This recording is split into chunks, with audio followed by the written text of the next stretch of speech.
Good morning, everybody. Hope you had a wonderful summer weekend. So we'll jump right in here. So there's been recent research on selling and what we should not do when we're selling. So we're going to talk about 10 out-of-date selling tactics. Many of us were taught things that we should not be doing anymore, because are people the same as they were 10 or 15 years ago? Are people the same as they were 10 or 15 years ago? Not even close. So first of all, should we be doing perfect sales pitches? No. What they want is just solve my problem. They don't want some pitch about how great something is. They want you to identify a problem they have, and they want you to solve it. We shouldn't oversell. So that means we should be playing down, underrating, undervalue, underselling. We shouldn't oversell. Why shouldn't we oversell in today's world to baby boomers? Why shouldn't we oversell?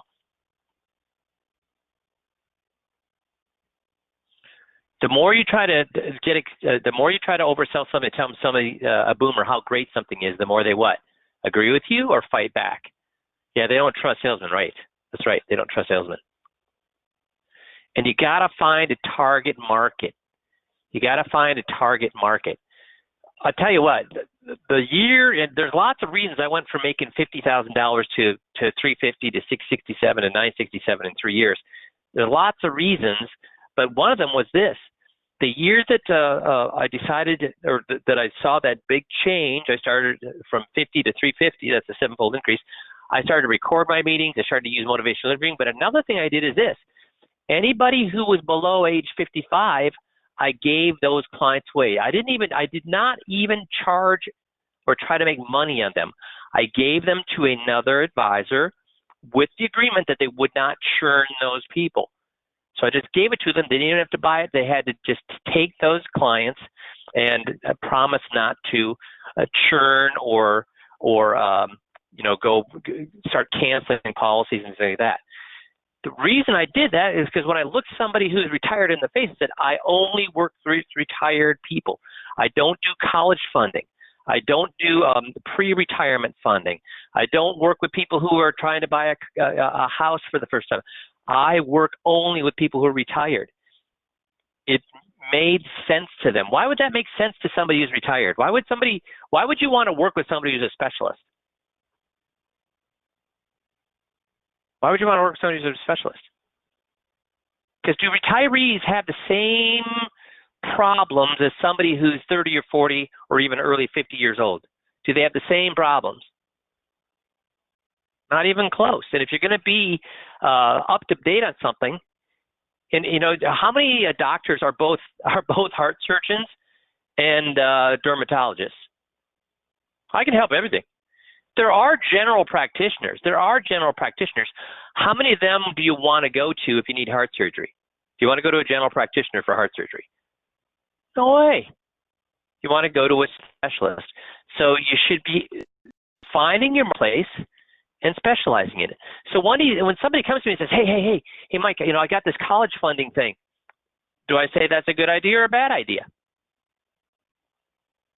It's a good idea if that's all you want to do. Not, it's hard to make money doing that. I mean, you can charge a lot for fees, but you're not going to sell much product.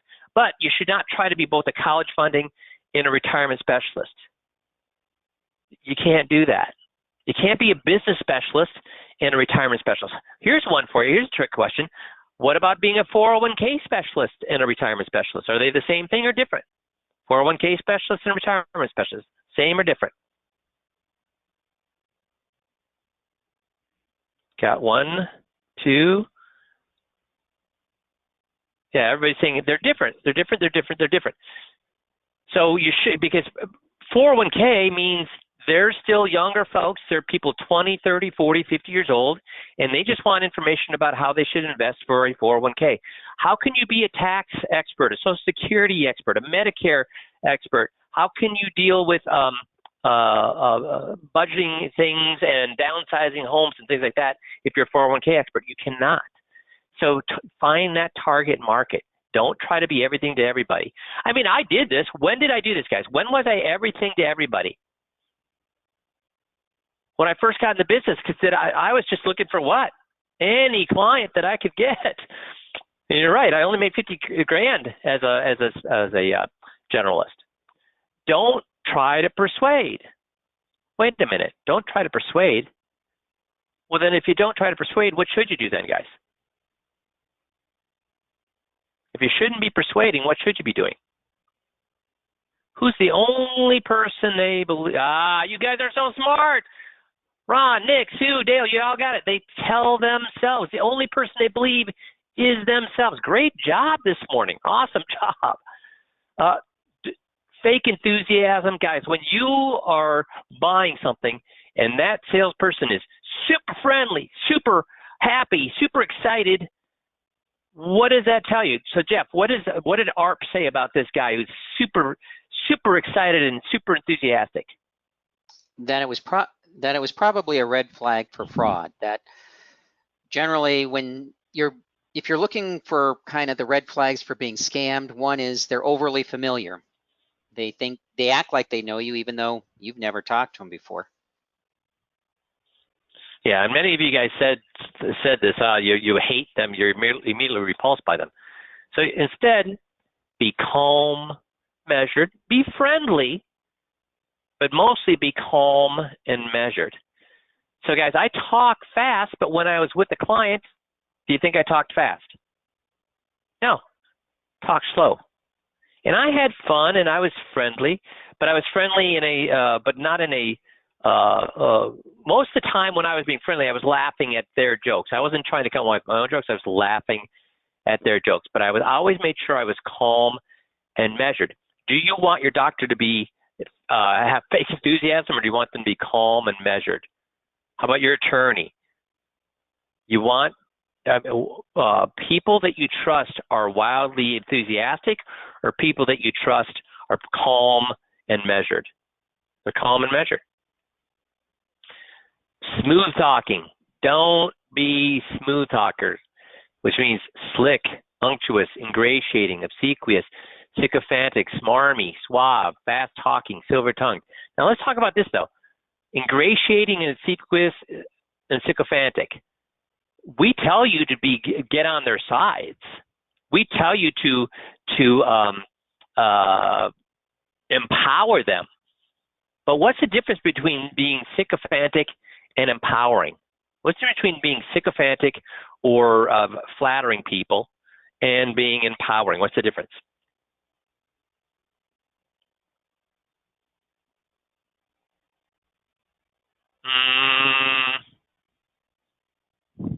Oh, Sue says authenticity. That's exactly right.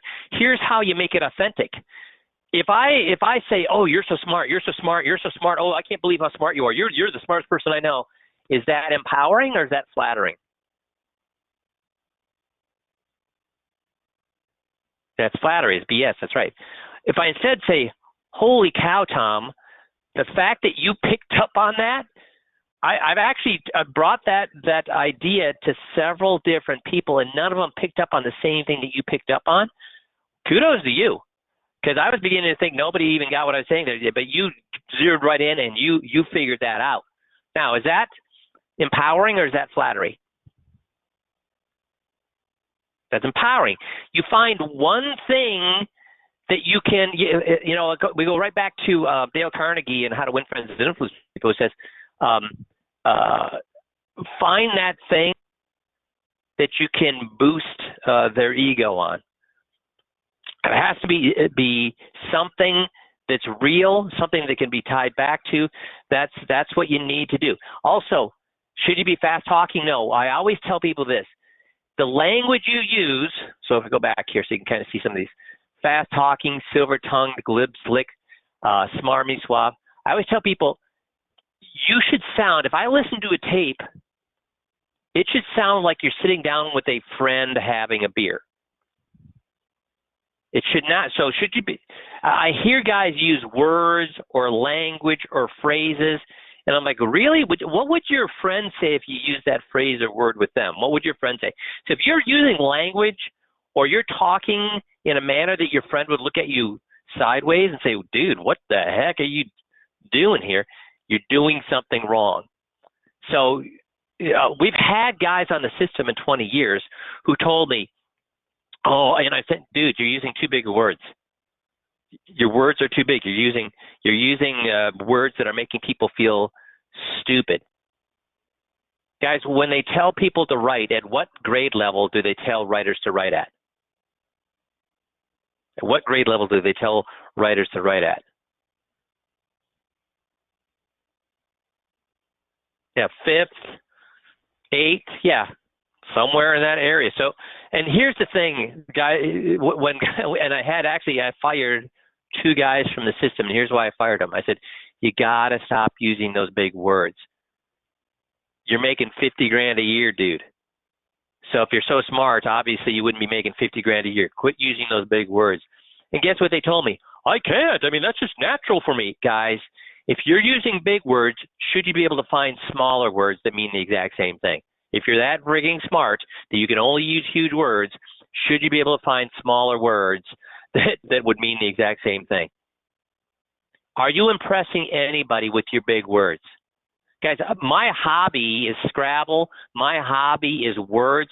My hobby is etymology. I love words, but I don't use big words with clients because it turns them off. Talk to your clients and your prospects as if you're having a beer with them. And here's one that they say don't do anymore, but I disagree with it. This is the one thing that research says you should not do, but I disagree with them. And it says, don't beg to give a proposal. I will beg to give a proposal. I will pay somebody $1,000 if they let me do a proposal for them. Why? Why would I pay somebody $1,000? Now, I can't legally do that. But if I could legally do that, I would pay them $1,000 to let me do a proposal for them. Why?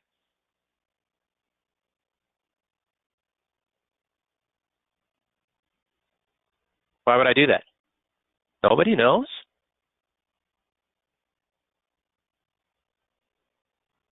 Now we're getting it. Guys, if I do a 21-point checklist, what's the likelihood they're going to move?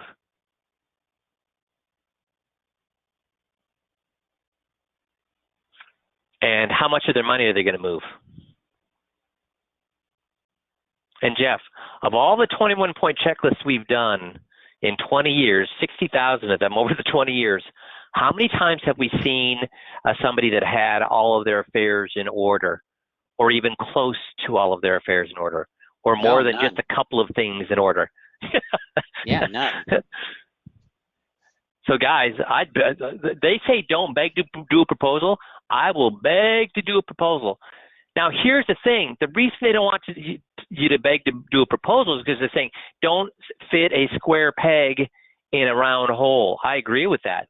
But the fact is, if we've done 60,000 21-point checklists in 20 years, and we're always able to find out of 21 things at least 17 or more things wrong, and we're delivering it with motivational interviewing, so we're not telling them their guy is screwing them, but they're telling themselves their guy is screwing them. How many of those proposals do we want to do?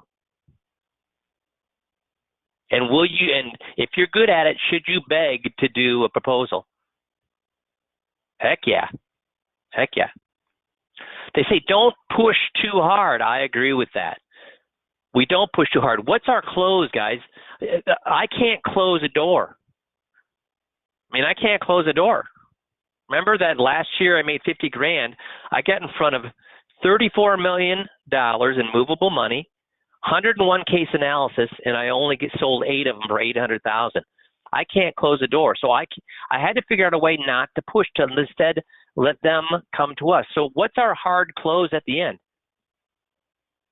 So have you heard some things you haven't heard before? You think you need to, the things that you want to change? Where do you see me fitting in? Or is this just more of an academic exercise? That's my hard close. I said, we want you to say, okay, let's do this. We've talked about a lot of things today. I'm sure you guys, you're going to have some questions. So let's do this. Let's set an appointment for a week out. That'll give you time for the dust to settle. You to come up with some good questions. We'll get back together. And then we'll just move forward at your pace. How does that sound? Guys, is that pushing too hard? Who's chasing who with that close? They're chasing me. They're chasing me. Don't inundate them with calls and emails. So and guys, are they saying don't inundate people who are in the process? Here's the sad thing. When somebody's in the process, guess how much we talk to them? Enough or not enough? When somebody says, I'm all in, do we talk to them enough or not enough, do you think? And this is not everybody. This is not 100%, but I'm talking in generalities, what I find. I find that when people have agreed to go through the process, Dale's got it, we don't talk to them enough. So when the money's in the process of moving, how does that how quickly does that happen? When you're moving money, does that happen in days, hours, or weeks to get that money moved? Weeks. So what should we be doing every few days during those weeks of time it takes the money to be moving? Calling them and saying, here's where we're at. The paperwork's here. It's going through this process. So, I just wanted to let you know that, things are moving forward as expected. You want to do that every few days, but because if you go for 2 or 3 weeks and they haven't heard anything, what do they start to worry about? Where's my money? What is it? Is it the old place, the new place? Did this guy abscond it? Have I been duped? Right. So you got to communicate with them as we're moving the process. Now, when somebody ghosts us, then what do people do? Then all of a sudden the advisor's what? When somebody ghosts us, then what's a typical advisor do? Man, they're leaving 15 voice messages, a ton of emails. Dudes, you got that backwards. When you're in the process, communicate a lot with them. If they've opted out of the process, what's the likelihood you're going to get them back? If they've ghosted you, what's the chance of you getting them back? Yeah, very small. Remember what I said I did with my maybe filing cabinet? People who ghosted me, but I kept them in a maybe filing cabinet because I had millions of dollars in that cabinet thinking, you know what, eventually I'm not doing too bad because I've got about $7 million that I could move in that cabinet. The best thing I did was what with that cabinet? I trashed it, right, Nick? I got rid of it. Because if they're in that cabinet, guess what? They're gone. So when somebody ghosted me, I would send them an email or I would give them a voicemail because when this was happening, email wasn't a huge thing at that point. I would just leave a message, listen, I haven't heard back from you. Sounds like you've gone a different way. And that's not a problem. I just want to let you know I'll be shredding all of your documents. If you ever want to get back into the process, we'll have to go through this whole thing again. You're always welcome to come back, but we'll just have to go through that whole thing again. Now, if I'm mistaken and you just had some problems with family or you've been up to your neck or whatever, hey, just give me a call. Let me know you're still in the process. I'm patient. I just want to know, are you in or are you not out? And if you're just afraid to say no to me, say no. You're doing me a favor. But if you still want to be in the process, let me know. I'm as patient as you need me to be. When I would do that, guess what? I would save about 10 or 20% of people. They'd call me up and say, no, we're still in, and it would get the process moving again. Why did it get those 10 or 20% moving? What was I communicating when I would do that with them? What was I communicating? That I was desperate, or that, hey, work with me, don't work with me, whatever. See, I'm not pushing at that point. I'm saying, if you don't want to work with me, just say no. You're doing me a favor, because then I can move on. I don't want to be bugging you, wasting my time. I don't want you to be. So when I did that, I'd save that 10 or 20%. The other ones, guess what? That I knew, were they gettable at that point? No. So if they weren't gettables, why should I be wasting time on them? Now, did I drop them? What did I do with that other 80%?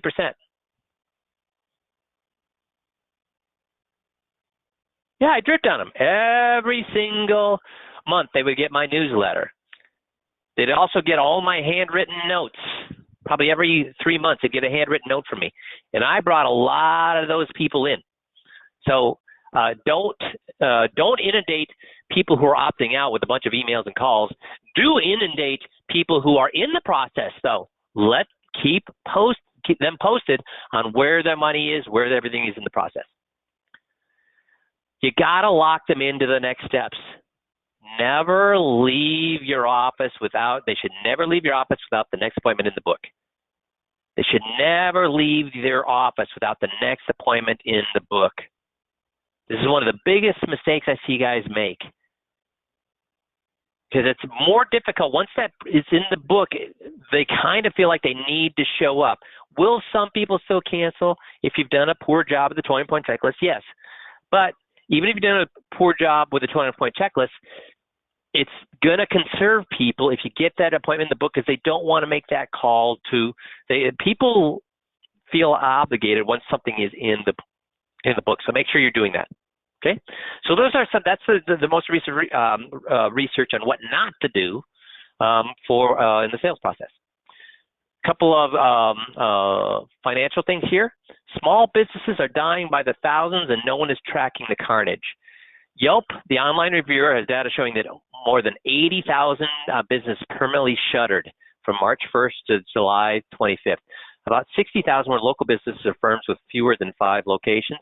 About 800 small businesses did file for Chapter 11, according to the American Bankruptcy, and the trade group expected 2020 could file up to 36% by the end of the year.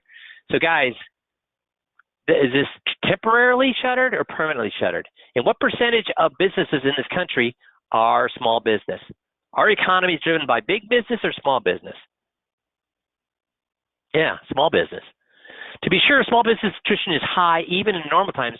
Only about half of all establishments survived at least at 5 years, according to the SBA. But the swiftness of the pandemic and the huge drop in economic activity is hitting hard among typically upbeat entrepreneurs.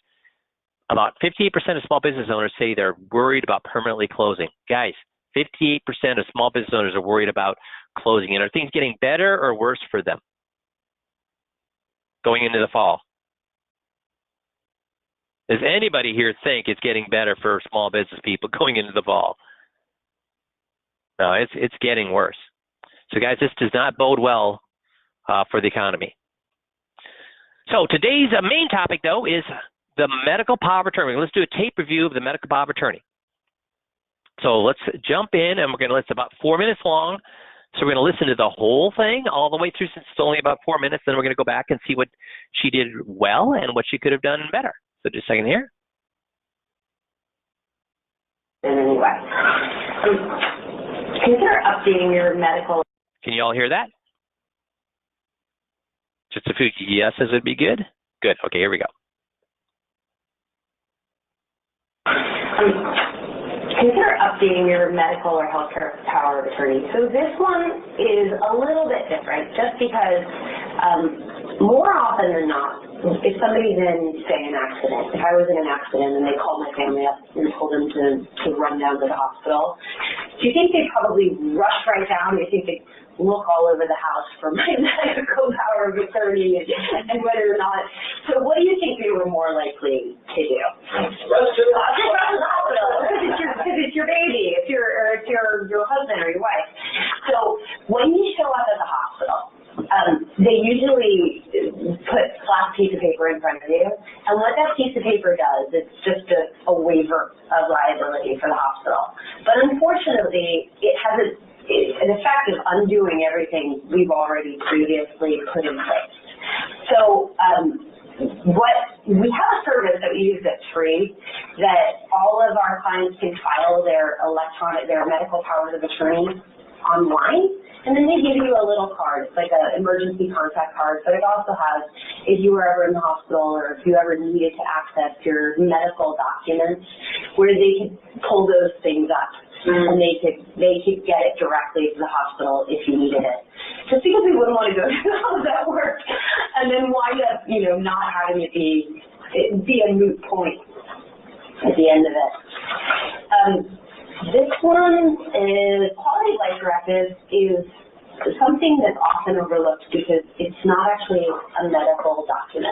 So what this is, our medical decisions always, you're a doctor, our medical decisions always black and white or can maybe vary in shades. So a lot of times, if I broke my arm, is that a pretty easy decision to set it or not to set it? I guess it depends on the break, you're right. But if I came down with some sort of disease and I was going to be incapacitated for the rest of my life and in a lot of pain, and I could either have surgery or not have a surgery, and the surgery had a 50-50 chance of killing me or fixing me, is that something that I would need, a night or two to sleep on? So what this does is if that would take some time for me to make that decision. But would it be easy, if I was incapacitated already, would it be easy for my son to make that decision for me? And would everybody necessarily agree? Would everybody have the same opinion on what should be done? So what this is a checklist. It's not actually a legal document, but we have these filled out. It's a good thing to have each one of them filled out per person, because people can vary pretty widely on these things. So how comfortable or how important is pain control is one of the questions. Now, I'm a baby. I don't think anybody wants to be in pain. And I say knock me out. If I'm in pain, just totally knock me out. But, my boyfriend is a very cerebral person, doesn't even like to take a Tylenol, wouldn't want his brain messed with if it meant, going under or being in pain control. So people can vary pretty widely on their opinions on these things. So that's what this is.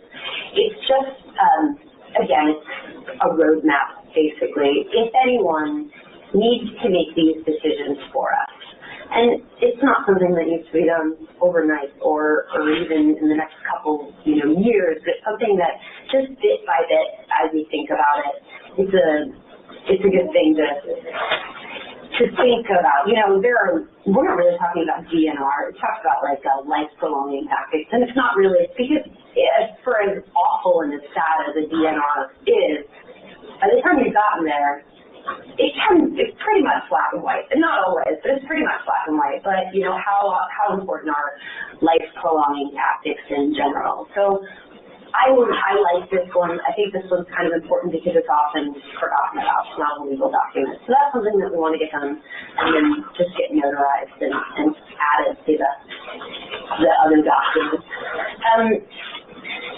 Identity theft protection, do you guys have anything in place? So let me ask you a question. What is this advisor, how does this advisor view the medical power of attorney and the quality of life directive and filing it electronically? How does she view it?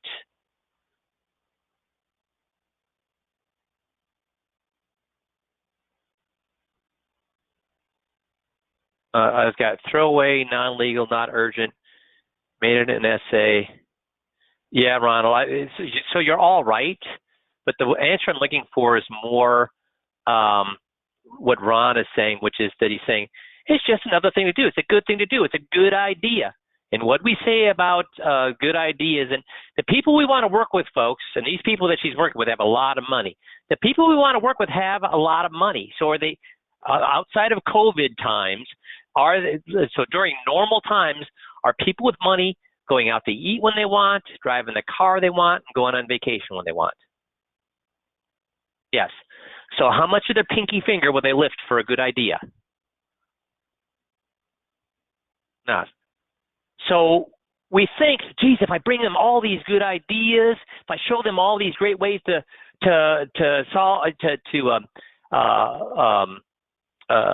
get their affairs in order, and then when I talk about the money, I'm showing them all these ways to save money on taxes and save money on fees and get better rates of return and lower the risk. If I show them all these great things, they're going to move. Guys, if you show people with money all those great things, will they move? No. Because they're living the life. Making a change is not going to make them want to move. I mean, making a change makes people want to what? Do people like change? No. See, and is there a chance that making a change could screw things up for them? Because right now they're living the life. Is there a chance that making a change could? Yes. And so will they even take that chance, John? No, they're not going to. And remember that psychology tells us this, that the more difficult, is it an easy decision for them to move from their current advisor? No. So if a decision's not easy, guess what they do? Nothing. But there is one way to take it from being a complicated decision, a hard decision, making it an easy decision. How can you make it an easy decision? Because saving money on taxes, saving money on fees, saving money on getting a higher return, lower risk, that's all rife with, it sounds right, but I'm not for sure it's right. So what's the one thing? That's right, Nick. He's screwing me, and I got to get away from him. That's right, Gerard. He's taking advantage of me, and I need to get away from him. Guys, is that a hard decision? If somebody that's managing your money is taking advantage of you, hiding things from you so that they can make more money and it's costing you money, is that a hard decision to decide to move? No. That's an easy decision. I'll give you an example. I know I could save money on my home and car insurance if I went through the work to do the research. But am I going to do that for a couple $100, guys? No, I'm not. However, if I find my property cash agent is screwing me, even if it's for a couple $100, what will I do?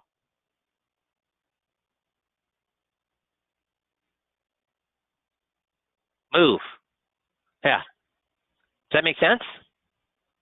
Now, so the problem is she's using the quality of life directive, the medical poverty and electronic filing as a, hey, look at this good thing I can do for you.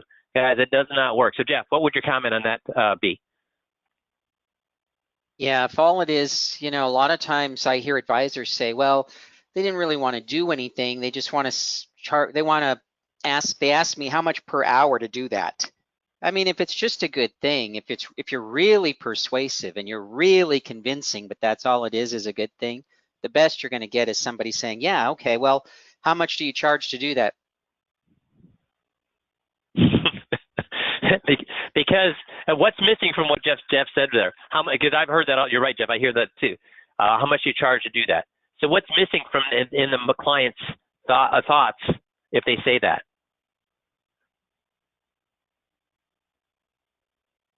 Do they think their guys is screwing them if they say, how much do you charge to do that? Yeah, their advisor is missing from the thoughts. Now, everything everybody else said that she was doing wrong is absolutely right. She's telling, selling, preaching, or teaching. And did she get any emotions involved there? Do we even have a clue whether the people think this is important or whether these people are moved at all? No. So let's go back and listen from the beginning and see where she could have made this a little bit better. And by the way, often I tell you when you screw up, you get people. Guess what happened to this client? If this is what she did with the medical power of attorney, guess what happened with this client? Yeah, she did not get this client. So oftentimes I show you advisors screw up and they're still able to get it. But as many people pointed out, she's going 100 miles an hour. She's not taking a breath. She's telling, selling, preaching, and teaching. She got this whole 21-point checklist done, and she did cover every single topic. Did she cover most 90% of the topics on this checklist? Yes, she did.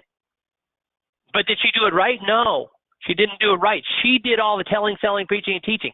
So she covered every single item basically, or 90% of all the bullets in the 21-point checklist, and she did it in an hour. And then she was scratching her head saying, Mike, I talked about all these things. And she did. And she did it in an hour, and the people did not move forward. Why? It's not these things that are the problem. Motive, sure, but the big thing here is not the words she's using. It's what? The fact that she's using them. Who should be saying these things? The client should be. And is the client saying anything that needs to be said here? No. They're not engaged. So let's do it again. Anyway, consider updating your medical or healthcare power of attorney. So this one is a little bit different just because more often than not, if somebody's in... Do we know whether people even know what the medical power of attorney is for? No, she's making an assumption that they know that just because they have it. Do people have paperwork, legal paperwork, and not understand what that's even for? Yeah. Yeah, Britta. So here we go. Say an accident. If I was in an accident and they called my family up and told them to run down to the hospital, do you think they'd probably rush right down? Do you think they'd look all over the house for my medical power of attorney and whether or not? So what do you think they were more likely to do? Did she ask them whether they carry it on them at all times? No. Why do we need to do that? Why do we need to ask them? So is this something you carry with you all the time in your purse or in your wallet? Why do we need to ask that? They need to verbalize that they have a problem. If I tell them they have a problem, guess what? No, I don't. They have to say they have the problem. Again, she's assuming they know this is a problem, right? And we all know what happens when we assume. Should we ever assume that a client knows anything? No. The only way we know a client knows something is if they what? Tell me. Tell me, or they say it. That's right. Because it's your baby, it's your husband or your wife. So when you show up at the hospital, they usually put a flat piece of paper in front of you, and what that piece of paper does, it's just a waiver of liability for the hospital. But unfortunately, it has an effect of undoing everything we've already previously put in place. So how does she do with the hospital goals? Did she have the client say that the hospital writes their paperwork with their attorneys, and when they use their attorneys, do you think they're writing their form for your benefit or the hospital's benefit? To save you money or to make the hospital money? Well, no, to make the hospital money. They have to say that. They have to say these things, or it's not worth anything. She told him this, and do we have any clue that they think this is a problem at this point? When you have a client say no, the hospital has their attorneys write their medical power of attorney for their benefit. Do all clients, when they say that, realize that that's a problem? If they say it out loud? Yes. But you telling them it's a problem, we don't know. So we have a service that we use that's free, that all of our clients can file their medical powers of attorney online, and then they give you a little card. It's like an emergency contact card, but it also has, if you were ever in the hospital or if you ever needed to access your medical documents, where they could pull those things up, and they could get it directly to the hospital if you needed it. Just because we wouldn't want to go through how that works, and then wind up, not having it be a moot point at the end of it. This one. Do we have any clue whether they think this is a good thing or not?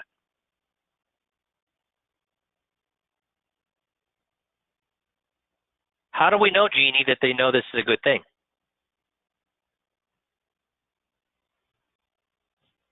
So why would this be a good thing to have? Make them tell you that. Make them. Well, Ron's saying if it's free, it can't be good. In this case, that's normally, I would agree with that, Ron, but in this place, when I say I give it to my clients when they come on board, that's providing value to them, so I'm fine with that. My problem is we don't even know if they what.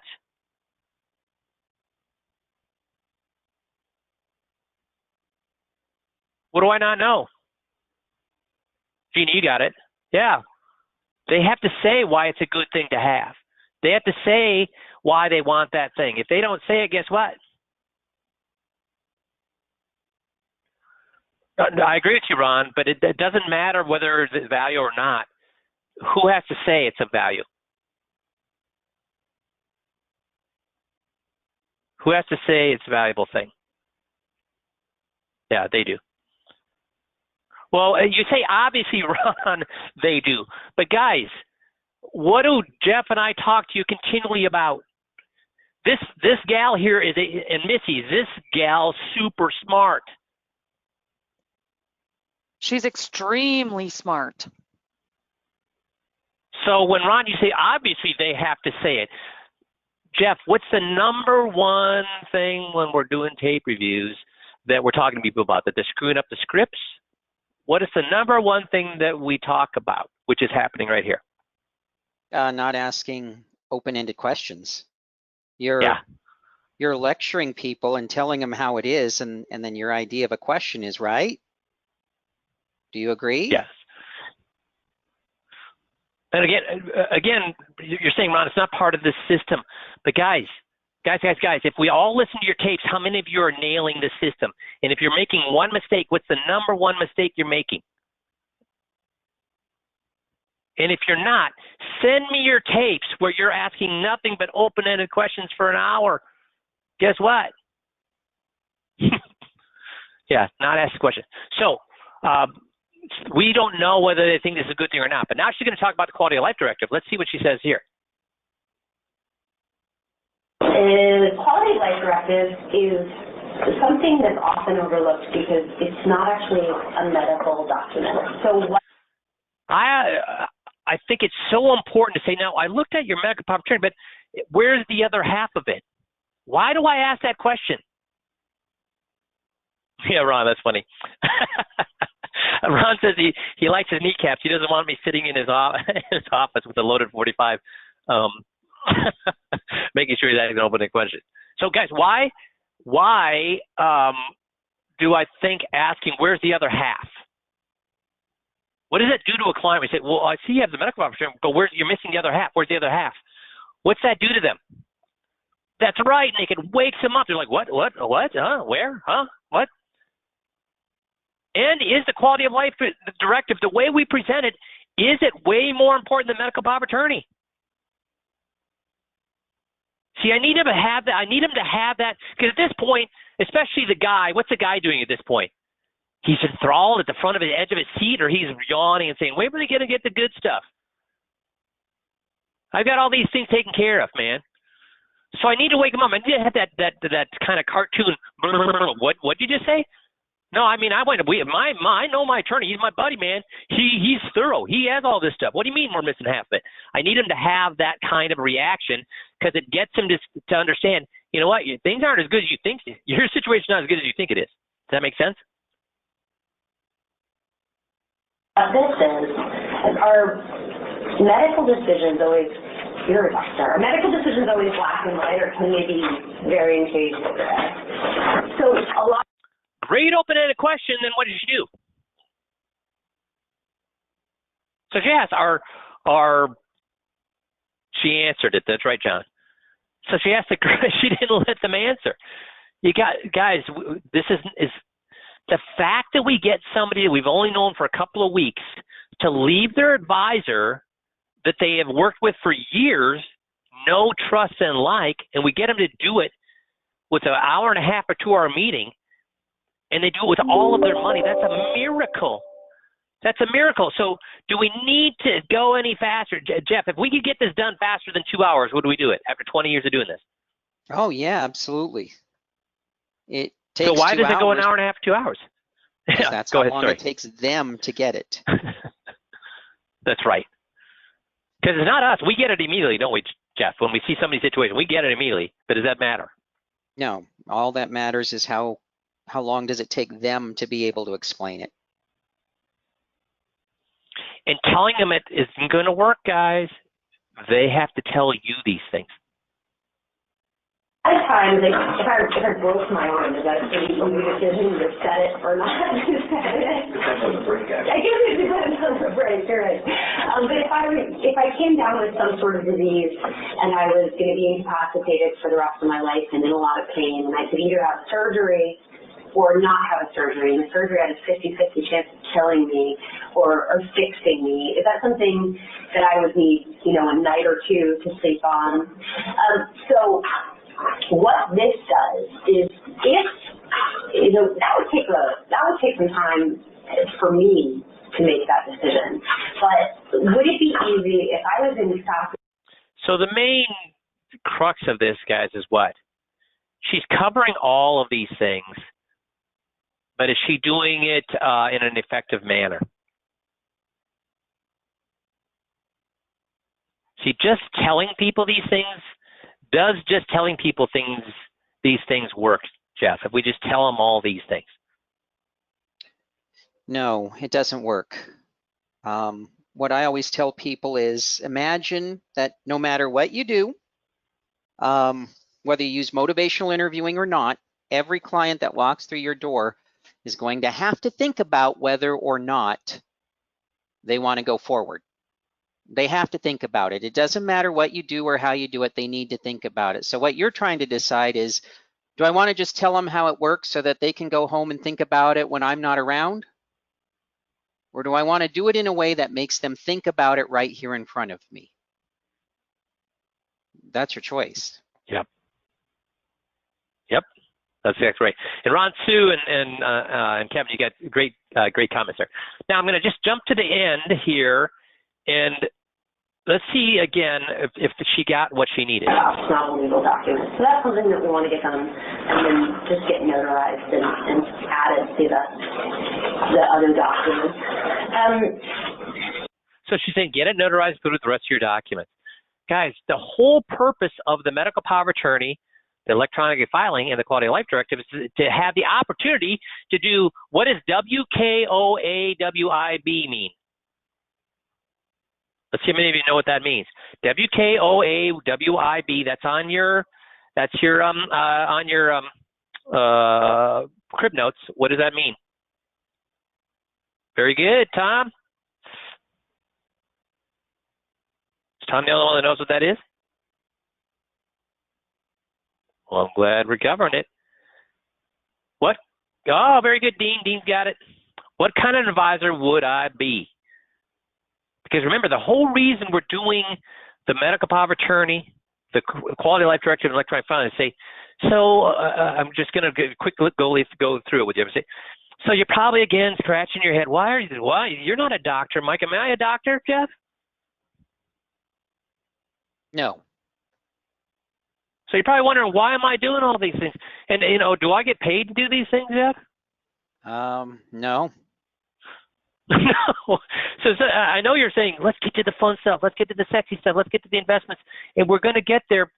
But I find that these things are important because if you think about it, what's the number one expense that can unwind all of your great retirement planning, 30 or 40 years of savings? What's the one expense in retirement that can unwind that, Jeff?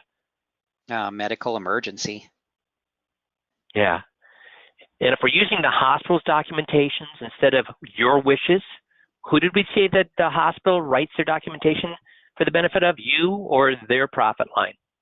Oh no, they're looking out for themselves. They're looking out for themselves. So if we aren't taking care of this, I'm not paying attention to the one expense that can unwind everything that you do in retirement, what kind of advisor would I be?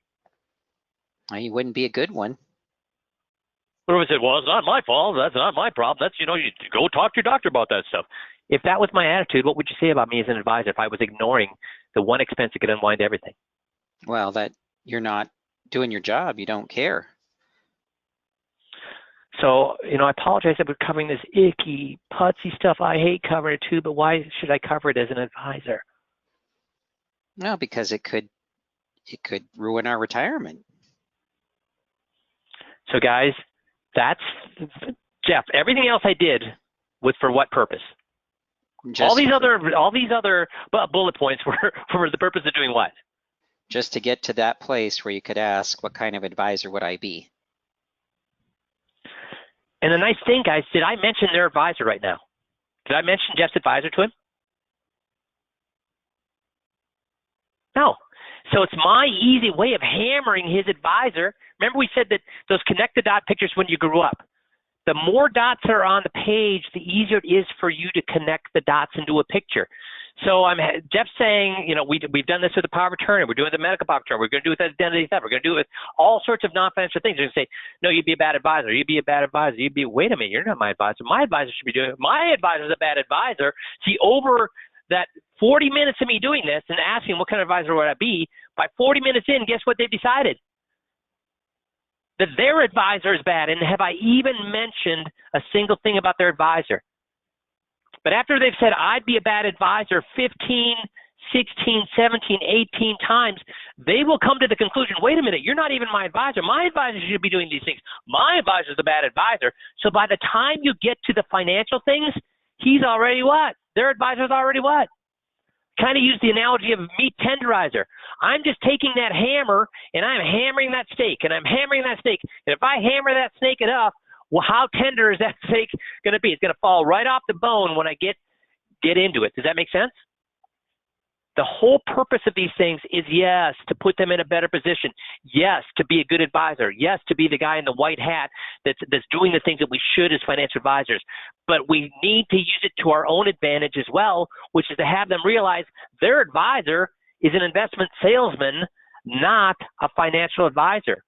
And they're not going to come to that conclusion unless you ask the right questions. Does that make sense? So this seems like a very so Jeff, of all the things that the guys cover on the 21-point checklist, would you say this is near the number one most important thing? They address it like that? Or is it way down at the bottom of the list when you listen to most tapes? It's down at the bottom of the list. But guys, if you do this right, do you see how it can actually be a very important lever to get them to understand their guy is taking advantage of them, not doing the things that he needs to be doing? Do you see how that works? Nobody's saying it. Good. Okay, everybody's saying yes. Super. Yeah, it's starting a pattern run. Awesome. So that's all I got for today. You guys have a terrific rest of the week, and then we'll talk to you all next Monday. Thanks, everybody. You too, John.